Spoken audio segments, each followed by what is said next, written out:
Hi everybody, Abby Normal here. Yeah, I'm normal. So, here's a little turn of events. I'm become a first-time home buyer. So, I was looking on here on YouTube. I did not find a whole lot of information from the person doing the first-time home buying. This is all the information I really found was all more like from the realtors, from the loan writers, and so forth. So I figured I'd make a little videos on my process in which I went through to get my home loan and finding my first home. Mind you, at the moment of this video, which is July 1st, 2019, I still have not moved into a home yet. I am still looking. But at this point, I have done some things that I think should be expressed to individuals that are looking to buy a new home or buying their first home. First step I took is I looked at my credit score on my own. Looked at my credit score and I looked for several of them. I found the typical three, the FICO and a few others. And I found out my credit score wasn't great. I did do some things to straighten it up. I paid off a couple of bills that were lingering around that were just kind of hindering my points and so forth. Which wasn't so bad. I spent probably in the neighborhood of probably about, I don't know, about $3,000 in paying off debt. I did that while I was renting. No big deal. And it's not like I just paid $3,000 right off the bat. No. It was, taking care of a $500 debt here, taking a $600 debt there, a $200 debt here, things like that. Making sure that none of them have any kind of interest on them. Anything that had interest on it, I took care of right away. So that was the first thing I did. The second thing I did is I started doing a mortgage calculator. Started doing some mortgage calculators. These are not foolproof mortgage calculators. These are nowhere near that. These are a rough estimate. These are an estimate saying if you make about this much a year, you can spend about this much per month on your mortgage. I myself was doing very poorly for work for the longest time. I've finally gotten I came across some decent money. And by meaning I come across by decent money, no, I worked for it. I'm in a career spot where I'm doing really well for myself and I'm enjoying it.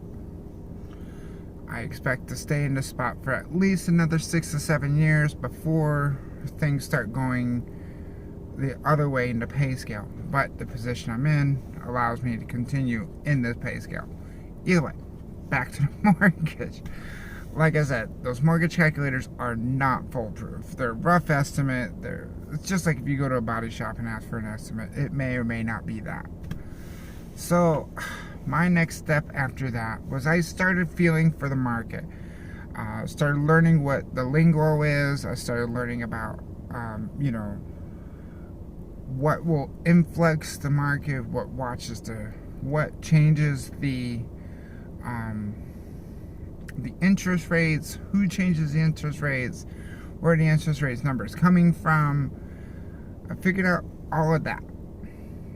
And it wasn't that hard. It really wasn't. I spent some time, just in between commercials while watching your favorite TV show. Honestly, that's what I did. I took my time in figuring out what I want. Myself, for the last 8 years or so, I've been renting houses. I rented a condo, didn't like it. And I encourage you, if you're renting right now and you don't know what you want as in a condo, a townhome, a duplex, a fourplex, or do you want a house in the city with a very little land that you don't have to take care of a lot of, or do you want something a little bit further on the outskirts of town where where you have land and you want large, let's say you want some kind of livestock, or you're into horses or something like that. Myself, I'm into horses, chickens, and sum it up, I'm a redneck. I prefer to be out in the sticks. So, no big deal for me. The second was to figure out what size of house do I want. I rented a condo that was like 1,200 square feet, and I felt that was pretty good. Then I rented a house that was closer to 1,800 square feet. That was nice. I enjoyed it. A lot of space. I had room for company and so forth. I like to entertain too. So, I looked at the size of the house I want. Then I figured out how many bedrooms I wanted. I found out that I was going to need at least 3 bedrooms because I don't like to live alone, so I always bring a roommate. And mind you, during all these times in which I was renting, I also had a roommate almost 100% of the time. Either if it was a significant other and or just an individual that I trust in my home. At this point, I have a wonderful roommate that she lives with me. We're great friends. We love to hang out. And we just go from there. Sorry, fire truck pulled up in my job site. But either way, the next thing I did after that, I figured out what kind of size home I wanted. I wanted a 3-bedroom house at least. Plus, I already have a lot of animals anyways. 4 cats, 1 dog. Whew. This current house that I'm living in is roughly 1,000 square feet, and there's 3 adults, 4 cats, 1 dog. We're on top of each other. None of us like it.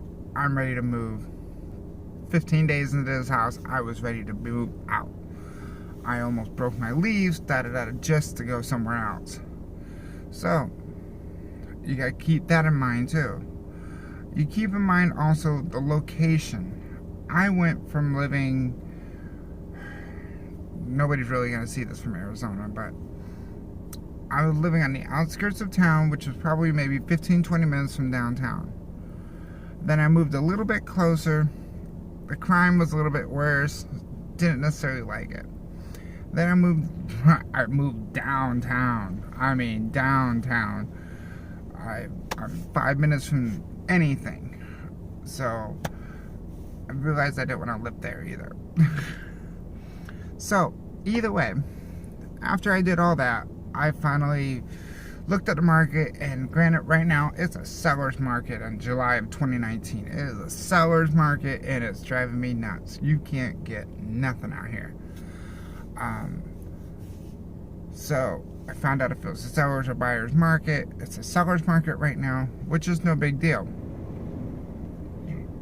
Oh, excuse me. See, I'm human. So, next was figuring out how much I actually get approved for. Now remember, those mortgage calculators are great, but they don't calculate like your homeowner's insurance, any yearly taxes that you might have. For my properties that I'm looking at, my yearly taxes are under $1,000 a year for taxes, so I'm doing pretty good with that. Then there's, so you call up your bank, a mortgage writer, things like that. I finally broke down one day and said, screw this, I'm going to see about getting a mortgage. Made a couple phone calls, sent some emails, found somebody that would write a loan for what I was looking for. At the moment I was looking for $160,000 for a particular house I was looking at. Oh yeah, back up. Don't forget about your drive to work. Myself, I work construction, so my job site changes from month to month. As soon as month to month, as long as years to years, that I could be at the same job site for multiple years. Now, that was another factor, and I myself drive a company vehicle, so I really wasn't too concerned about the extra fuel costs that it was take to drive back and forth. I also have a very semi-reliable vehicle as well. I was worried about that as well. No big deal. Company vehicle, I've worked around all those situations. I pulled a mortgage for $160,000. That was just what I was asking for. That wasn't even my max that I could get approved for.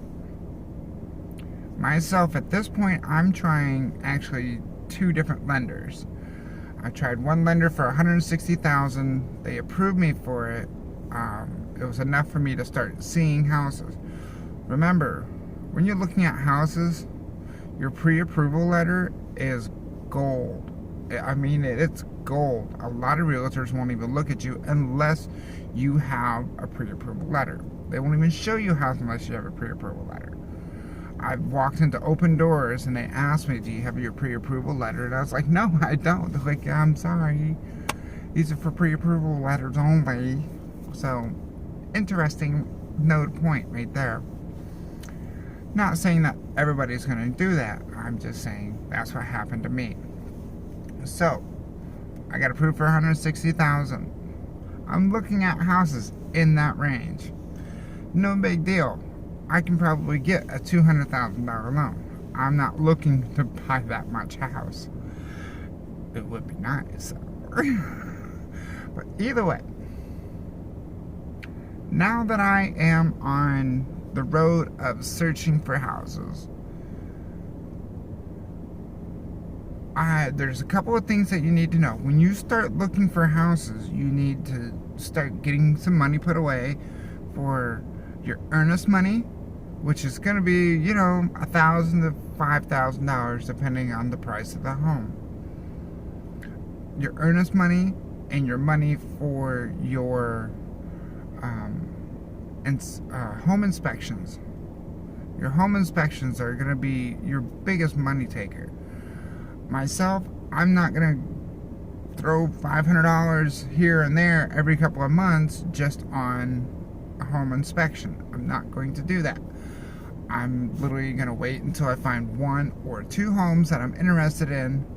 In the area that I'm looking in myself, homes are not going that fast. So I have a little bit of time to sit and wait and ponder and make sure this is the right house. Remember, this is a house that you're going to stay in for a minimum 3 years because you're a first-time home buyer. In order to get that first-time home buyer's grant, you will have to be in your home for 3 years. No big deal. For me, not a problem. I could do that. I don't like moving. So there's that. But either way, so now that you have some earnest money set aside, I got about $1,000 sitting aside, ready to go. And that earnest money, remember, your earnest money is like a promise saying that yes, if everything, we can agree on something, I'm going to buy this home. You'll get that back, or it'll go towards your down payment, whatever your case may be. So now that you're looking at homes, you have your earnest money, you start looking at home inspectors. Now things kind of move kind of fast once you put in a bid. Once you put the earnest money down, you got like 10 days to get a home inspector out there. No big deal. Now that means you're going to spend $1,500, minimum $1,500 in less than 10 days. Big shocker. It really is. But hopefully with the home inspector, everything goes well. So from the time that you put in your bid to the time that you close should be about 30 days, which is no big deal. It gives you time to give notice to whoever you need to give notice to, get things switched over. And once you have keys, you'll feel so much better. But I will take you guys along with my ride of finding homes. I'll tell you what I'm looking for.